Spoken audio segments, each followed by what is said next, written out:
जय महाराष्ट्र मित्रांनो, परमनंट सरकारी जॉब पाहिजे तर कोल इंडिया तर्फे 444 जागांसाठी परमनंट भरती निघाली आहे. खासियत याची अशी आहे की अप्लाय करणं सुरू झालंय. त्यामुळे कोण कोण अप्लाय करू शकताय, कशा प्रकारे अप्लाय करायचं, सिलेक्शन प्रोसेस काय, कारण की तुमची ऑनलाईन कम्प्युटर बेस्ड एक्झाम होणार आहे. त्यानंतर तुमचं सिलेक्शन असणार आहे. संपूर्ण माहिती समजून सांगतोय. तुम्ही तुमच्या फॅमिलीमध्ये कोणी इलिजिबल असेल तर नक्की शेअर करा, कारण की सॅलरी चांगली आहे, जॉब चांगला आहे. त्यामुळे व्हिडिओ पूर्ण बघा. चॅनल नवीन आला असाल, आयकॉनिक मराठी चॅनल सबस्क्राईब केलं नसेल तर करून ठेवा. चला तर बघूया डिटेलमध्ये.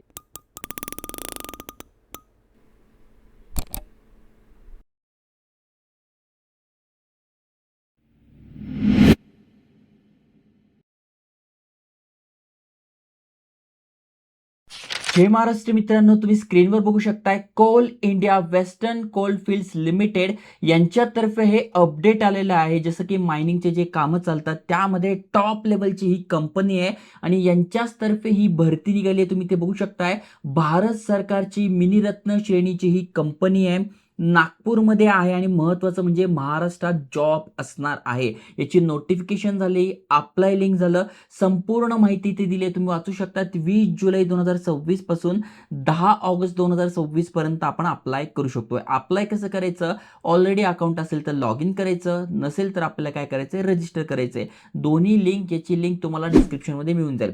म्हणजे आधी हा फॉर्म पूर्ण भरून घ्यायचा आहे, ज्यामध्ये तुम्हाला तुमच्या पोस्टचं नाव, कुठल्या पोस्टला अप्लाय करताय तर 2 पोस्ट आहे, पोस्ट कोड, त्याच्यानंतर तुमचं पूर्ण नाव, मोबाईल नंबर तुम्हाला टाकून घ्यायचा आहे. मोबाईल नंबर टाकल्यानंतर तो कन्फर्म करून घ्यायचा आहे. अल्टरनेटिव्ह असेल तर टाका, नसेल तर नाही टाकायचं आहे. त्यानंतर ईमेल ॲड्रेस कन्फर्म करून घ्यायचा आहे. ओ-टी-पी टाकून तुम्हाला अकाउंट क्रिएट करून घ्यायचं आहे. अकाउंट क्रिएट केल्यानंतर पुन्हा तुम्हाला लॉग इन करायचं आहे आणि संपूर्ण फॉर्म भरून घ्यायचा आहे. आता यांच्या ऑफिशियल PDF वर संपूर्ण माहिती तुम्हाला दिसून जाईल, तारीख दिसून जाईल, कधी ही भरती निघाली आहे आणि कुठल्या कुठल्या पोस्ट आहे आणि कॅटेगरीनुसार सुद्धा इथे जागा दिल्या आहे. जसं की बघू शकताय, सगळ्यात पहिली जी ही मायनिंगची पोस्ट आहे ग्रेड सी ची असणार आहे, ज्यामध्ये ओपन कॅटेगरी म्हणजे UR साठी 101 जागा, EWS साठी 22, SC साठी 24, ST साठी 38 आणि OBC साठी 35 जागा असणार आहे. टोटल 220 जागा आहे, ज्यामध्ये PWBD साठी तुम्ही बघू शकताय 22 जागा आहे, ESM साठी. ओके.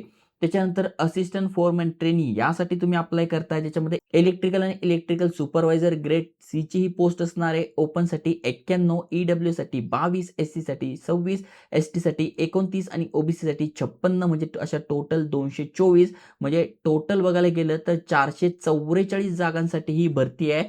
PWBD साठी सुद्धा इथे जागा राखीव आहेत. त्यानंतर यासाठी मिनिमम क्वालिफिकेशन काय पाहिजे तर त्याची माहिती दिलेली आहे. पहिल्या पोस्टसाठी तुम्ही अप्लाय करताय तर त्यामध्ये म्हणजे मायनिंगचं सर्टिफिकेट तुमच्याकडे पाहिजे. जर हे नसेल तर तुमचा डिप्लोमा झालाय मायनिंग इंजिनिअरिंगमधून, तुम्ही अप्लाय करू शकताय. एक तर या दोघांपैकी कुठलाही क्रायटेरिया तुमचा पाहिजे पहिल्या पोस्टसाठी.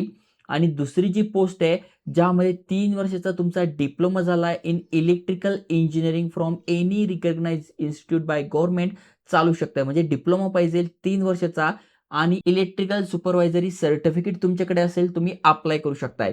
म्हणजे एक तर तुमच्याकडे हे सर्टिफिकेट पाहिजे किंवा मायनिंगचा इंजिनिअरिंग डिप्लोमा पाहिजे किंवा मग तुमचा 3 वर्षाचा डिप्लोमा यात असेल आणि सर्टिफिकेट असेल, तुम्ही अप्लाय करू शकताय. यामध्ये वयाची अट दिलेली आहे, म्हणजे कमीत कमी तुमचं वय 18 पाहिजे, जास्तीत जास्त तुमचं वय 30 पाहिजे. पण तुम्ही OBC मधून असाल तर 3 वर्ष सूट म्हणजे 30 आणि प्लस 33, SC-ST मधून असाल तर 5 वर्ष सूट म्हणजे 35 पर्यंत. PWBD कॅन्डिडेट तुम्ही ओपन मधून असाल तर 10 वर्ष सूट, OBC मधून असाल तर 13 वर्ष सूट आणि SC-ST मधून असाल तर 15 वर्षाची सूट तुम्हाला मिळते. एक्स सर्व्हिसमन असाल तरी वयामध्ये सूट दिली आहे. त्याच्यानंतर कुठल्या पोस्टला किती सॅलरी आहे, किती महिन्याचा ट्रेनिंग पिरियड आहे ते सुद्धा दिले आहे. परमनंट जॉब आहे, सुरुवातीला आपल्याला ट्रेनिंग मिळते.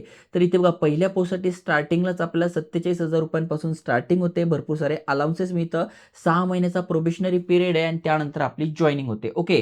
त्याच्यानंतर दुसऱ्या पोस्टसाठी पण सिमिलर पेमेंट आहे. 2 वर्षाची ट्रेनिंग असते आणि त्यानंतर जॉईनिंग होते. तर अशा प्रकारे ही इथे भरती असणार आहे, ज्यामध्ये आपल्याला HRA झालं, स्पेशल अलाउन्स झालं, बोनस झालं, अटेंडन्स झालं, ड्रायनेस अलाउन्स झालं, ट्रान्सपोर्ट झालं, सबसिडी झालं, मेडिक्लेम झालं, मेडिकल फॅसिलिटी झालं, अशा भरपूर सारे अलाउन्सेस आपल्याला मिळतात. सिलेक्शन प्रोसेस कशी आहे तर सगळ्यात आधी आपली कम्प्युटर बेस्ड एक्झाम होणार आहे, CBT होणार आहे, जी की 100 मार्काची असणार आहे, ज्यामध्ये जनरल ॲप्टिट्यूड 20 क्वेश्चन, पार्ट 2 मध्ये तुम्ही बघू शकता टेक्निकल 80 क्वेश्चन असे असणारे ज्याचा सिलेबस पण इथे दिलाय. पाहिजेल तर मी इथे बुक टॅग करून देईल जेणेकरून जे एलिजिबल आहे ते त्यांचा स्टडी इथे चालू करू शकताय. ओके. 100 मार्काची ही एक्झाम असणार आहे, ज्यामध्ये तुम्ही बघू शकता UR-EWSला मिनिमम क्वालिफाइंग मार्क किती आहे? तर यांना 50 पाहिजे, यांना 45 पाहिजे, SC-ST साठी 40 पाहिजे. तर अशा प्रकारे इथे मिनिमम क्वालिफिकेशन मार्कचा क्रायटेरिया दिलाय. अजून खाली स्क्रोल केल्यानंतर ॲप्लिकेशन फी दिली आहे. OBC, ओपन कॅटेगरी आणि EWS साठी ₹1,180 फी आहे, जी-एस-टी धरून. ओके. आणि SC-ST, PWBD कॅन्डिडेट यांच्यासाठी कुठलीही फी नाहीये. बाकी या पी-डी-एफमध्ये अप्लाय कसं करायचं, कुठले-कुठले डॉक्युमेंट लागणार आहे, त्याची संपूर्ण लिस्ट इथे दिलेली आहे. पाहिजेल तर याची लिंक डिस्क्रिप्शनमध्ये टाकून देईल. तुमचा जो कट ऑफ आहे, एज क्रायटेरिया आहे, तो 10/8/2026 रोजी कॅल्क्युलेट केला जाणार आहे. फॉर्म भरायची पण शेवटची तारीख तीच आहे. त्यामुळे जे एलिजिबल आहे त्यांनी अप्लाय करा. अजून टेस्ट कधी असणार आहे त्याची अजून तारीख आलेली नाहीये. ऑगस्टपर्यंत फॉर्म भरू शकतो, म्हणजे मे बी सप्टेंबर, ऑक्टोबरच्या आसपास तुमची एक्झाम असेल. 2-3 महिने तुमच्या हातात अभ्यासासाठी आहे. त्यामुळे नक्की अप्लाय करा, शेअर करा.